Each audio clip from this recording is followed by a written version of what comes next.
Hey, what's up guys? How's it going? I just wanted to go ahead and give you guys another tutorial on how to level up faster in Lords Mobile than the average Joe. So, there are a couple of things you can do in the game if you are starting up as a fresh baby new account. So, I'm going to go ahead and give you guys just a couple of things you can try that will help you level up a little bit faster. Things that you can do that are actually not a bad plan.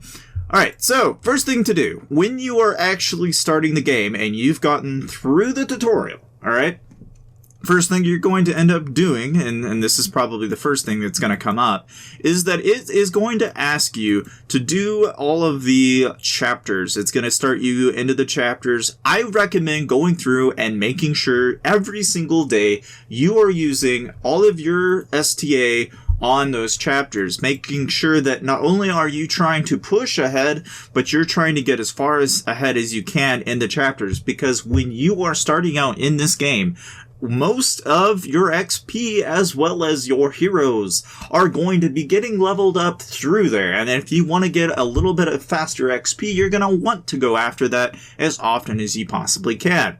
Now, assuming that you have done that, okay, it is important to know that increasing your castle level and your player level is kind of going to have to go in sequence with the kind of quest smite that you can accomplish, meaning that a lot of your progress in this game to level up anywhere faster is going to have to start in the economy tree. And why do I say that? I say that because the construction speed, which is what is responsible for getting buildings faster, is going to be predominantly the most important thing that you're going to want to go after early on in the game. Now, if it were me and I'm starting out, the first thing that I'm going to do is I'm going to make sure that you build all your basic starter buildings. And that's, as soon as you've got to that point, you're going to know that, pretty much what you'll notice right away is that you're going to have a lot of work to do inside the academy tree. But when you've actually gotten there, what do I actually need to pick? Again, ignore the defense and the upgrade defense tree, but if you want my honest opinion, go into the economy tree and start leveling these up right away. I would just sit here and level these up until you can no longer level them up, and then as soon as you have done that, immediately go straight over to the monster hunting tree and start going down this route, because you're going to want to grab monsters as soon as possible. Right from the very beginning, you want to make sure that you go to your map and you want to make sure that you join a guild. I recommend joining a new guild, preferably one that is active. If you absolutely must, go into the world chat, ask for help, say, hey, look, I'm joining a new guild, and of course I have a cat, so hello Lou, come here. Ugh. And of course, just like my cat, they're new. They don't know anything. Unfortunately, you're going to be just like anyone else. You're going to find yourself in a position where you are not any more different than the guy next to you. And it's important to know this, because if you want to get ahead, one thing you can't do, and this is something that I recommend trying to do, is go gathering. And I mean, really, just build grunts. Don't build anything else. Just build grunts and go around and start gathering from tiles as soon as you possibly can. The reason why I say this is because if you go into your talent tree, and when you get access to it, you want to actually you want to completely ignore this for the most part and actually go down food production and stone production on the minimums, but max out construction speed, research, and then eventually start increasing your max load, your gathering 1, construction 2, research 2, and then eventually a little bit into max load, max out gathering 2. And the idea behind this, okay, is that most of the resources that you are going to get are going to come from the resources that you are gathering from. It's important that you do this because every single day you're going to get materials. Now, materials are important, as are guild coins. Now, I'll get into this in more detail, but essentially what you want to do is immediately you want to start going into the All Equipment tab, and as you're leveling up and progressing into the game, you actually want to start focusing on pieces that are going to increase and basically speed up the process by which you get stuff in the game. So, Sentinel Circlets are going to be the first thing you're going going to want to grab. The reason why is because obviously construction speed. It reduces the amount of time it takes you to increase and level up those buildings.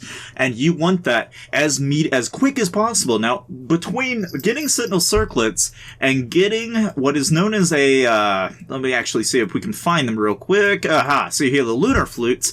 Okay, Lunar Flutes are just as valuable for the research speed. Now, obviously, it's a bit of a balance, but frankly, you want to make sure that you have at least one of both the Lunar Flute and the construction Sentinel Circlets. And you want to, as soon as you can, start stacking them the moment you can. Now, obviously, you're not going to be able to stack them right away, but as you progress through the game, you're going to want to continue to upgrade and level up those pieces as you go along. And the reason why you do this is so that you can basically get upgraded in your castle a lot sooner than most players are going to right away. I would not really focus on military so much straight ahead because, frankly, a lot of people, when they start out, very rarely are you really going to have much of an impact on the military side of the game. But if you are somebody that wants to play the game and do military, my recommendation is wait until you are about castle level 13. And what I would do then, if I were you, is go ahead and start building grunts like you've always been doing, but build a sizable amount of grunts. And then start focusing on things like, perhaps instead of just going after somebody that's, got actual troops, start looking for people that have resources. Go after the people that have things to lose. And again, if you're wanting to know what are the people that have things to lose, it's anybody that has 1.5 million and they're level castle 24 or lower. If they have 1.5 million or over in any resource, if you scout them, then you can steal anything excess of that. Now, for level 25 players, it doubles, so it goes to 3 million. So if they have anything more than 3 million, then you can steal anything excess of that. And again, I would target players like that and start stealing the resources. And then immediately after you've done that, you can eventually get to a point in the game where now you could get to decide, what else can I do in the game? Now, this is a path that most players will start to decide between being a free-to-play player or a pay-to-play player.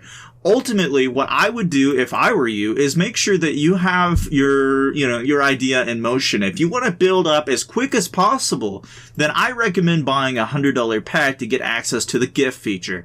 The reason why is because essentially what you can do with the gift feature, really necessarily, you don't actually, on second thought, you don't need the gift feature. I'll give you a better recommendation, something that's more worthwhile. If anything, what you want to look forward to, really, essentially, what I'm getting at is start looking for your larger guilds in the kingdom. And I would, if I were you, take the resources that you've been stealing from other players and the resources that you've been gathering every day and sell it to them for speed ups. Obviously you got to be somewhat careful. My two opinions on trading is that if they don't give you the speed ups first, I don't even bother. But needless to say, why do I say that? It's because that essentially what you're doing is you're going to have somebody who has gems, has resources, but doesn't have enough, and you're just filling the need. And by doing so, you can get, for 20 million gold, you can get, at least in my kingdom, you can get a 1-day speed up with about 20 million gold. And sometimes it varies. It can be 20, it could be 30, but a lot of the time it's between that amount. And then essentially what you can do is you can then turn around and sell it for a day's speed up, which is awesome because that's just going to help you get your research done that much sooner, as well as buildings. And again, when you get to that stage in the game, it's an easier, faster way to progress. It's a lot sooner, a lot quicker, and it'll actually build you a lot faster without having to spend any money. But if you are somebody that likes to spend money, then I recommend you get access to things that are called Gem Pact, which gives you, for $20, you get 58,000 gems. Those are pretty good. Occasionally inside the cargo ship. Doesn't happen all the time, but if you want my 2 cents, anytime anything is offered in the cargo ship, take it. Doesn't matter what it is, take it. Because anything to everything you can add your bagged resources is amazing. But occasionally you will sometimes be offered for $1 or $5, you'll be offered a couple thousand gems. In one case, I was given 15,000 gems for a $5 bill. And again, anytime you can get deals like those, take them. Because again, that's an easy way to progress. But if you're free to play, then all the power to you. You can avoid doing them, but it still applies. The cargo ship is a great way to progress. Last but not least, obviously, as soon as you can, upgrade the treasure trove. The treasure trove is probably the best way to get gems in the game, but it's also the greatest way to progress. It's one of the fastest way to grow might in the game because essentially every month you're doubling the amount of gems that you put into it. And this is great because if you do a 30-day deposit, you're getting the most you can get in a possible day duration. It's amazing how quick you can actually increase your account by doing that. But needless to say, you know, it's the payout rate's awesome. And obviously, I would recommend going into that as soon as you possibly can. But assuming that you're not going to get the treasure trove or don't have access to it yet, one of the things that you can also do to increase it is go into the Coliseum. Coliseum is awesome for like getting gems per day. It's a really great way to start earning those gems that you need. And even getting, I mean, in the past, it used to be a little bit harder to get there, but now it's actually getting closer and closer for the people that just normally play the game to get there. And again, you're not going to get there all the way immediately when you first start getting to the game, but when you actually get there, it's an amazing way to get gems in the game, and it's also an easy way to progress as well. But assuming that you can do all of that, what can you do once you actually want to start playing the game and actually start building up might? Most of the might that you're going to get from this game is going to have a lot to do with the research that you have, but also the amount of troops. And how do you know this, right? How do I know what is what? Well, you click on this tab, and then you go over here, and you're going to click on this, and essentially in here, you're going to see what your might is distributed to, whether it be in heroes, player level, research, quests, buildings, traps, and troops. So, in case you've been wondering, now you know. But essentially, I hope you guys found this video somewhat helpful. And again, this is not really a how to get fast might, but really more just the truth of how you can get faster might increases. But needless to say, I hope you guys found this useful, and I'll see you guys next time.